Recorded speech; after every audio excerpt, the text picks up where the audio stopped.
My name is Mark Hake. I'm from Scottsdale, Arizona, and I am very interested in your policies on diversification and also how you concentrate your investments. And I've studied your annual reports going back a good number of years, and there's been years where you had a lot of stocks in your marketable equitable securities portfolio, and there was one year where you only had 3 in 1987.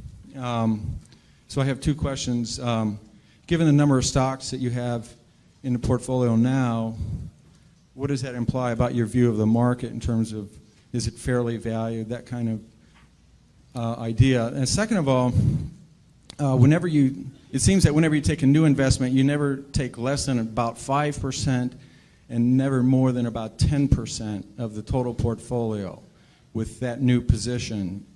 And I wanted to see if I'm correct about that. Yeah, well, on the second point, that really isn't correct. We have positions which you don't even see because we only listed the ones above 600 million in the last report, and obviously those are all smaller positions. Sometimes that's because they're smaller companies and we couldn't get that much money in. Sometimes it's because the prices moved up after we bought them, and sometimes it's because we may be selling the position down even.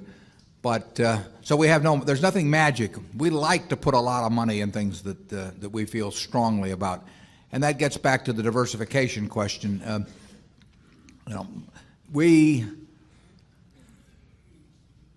think diversification is, as practiced generally, makes very little sense for anyone that knows what they're doing. Diversification is a protection against ignorance. I mean, if you want to make sure that nothing bad happens to you relative to the market, you own everything. There's nothing wrong with that. I mean, that is a perfectly sound approach for somebody who does not feel they know how to analyze businesses.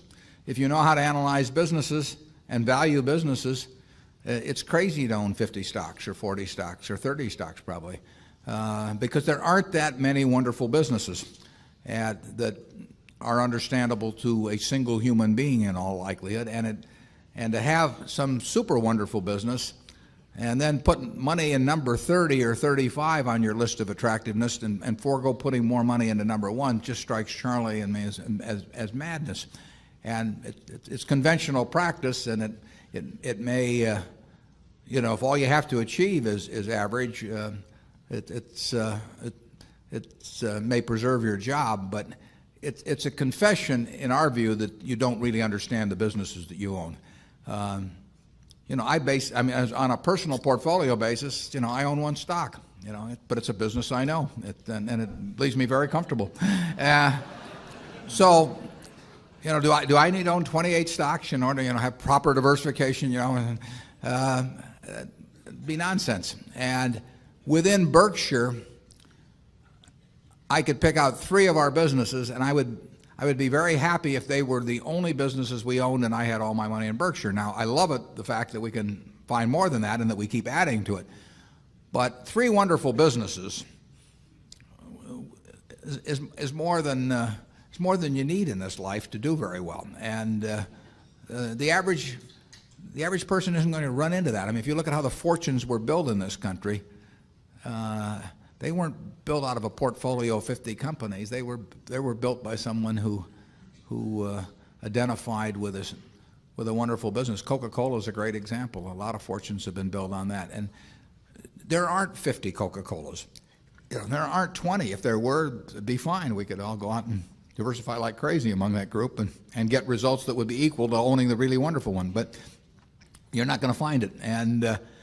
And the truth is, you don't need it. I mean, if you have a really wonderful business, is very well protected against the vicissitudes of the economy over time and competition. I mean, we're talking about businesses that are resistant to effective competition, and 3 of those will be better than 100 average businesses, and they'll be safer, incidentally. I mean, there is less risk in owning 3 easy to identify wonderful businesses than there is in owning 50 well-known big businesses. And it's amazing what has been taught over the years in finance classes about that. But I can assure you that I would rather pick if I had to bet the next 30 years on the fortunes of my family that would be dependent upon the income from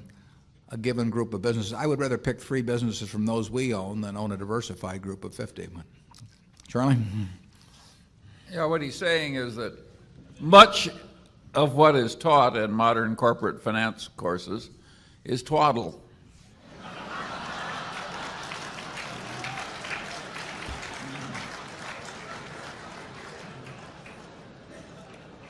Do you want to elaborate on that, Charlie?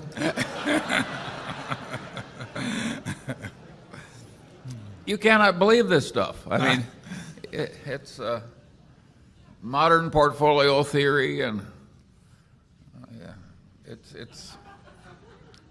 it has no utility. But I mean, it will tell you how to do average, but I think anybody can figure out how to do average in 5th grade. I mean, it's just not that difficult, and it's elaborate, and there's lots of little Greek letters and all kinds of things to make you feel that you're in the big leagues. But there is no value added. I have great difficulty with it because I am something of a student of dementia, and I have.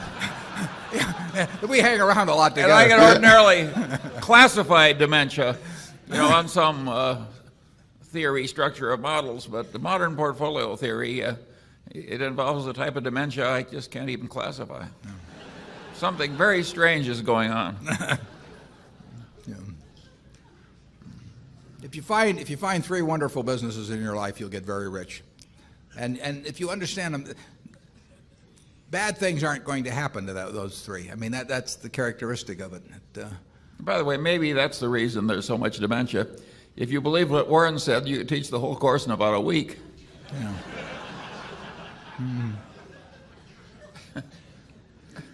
Yeah, and the high priest wouldn't have any edge over the lay people, and that never sells well. Right.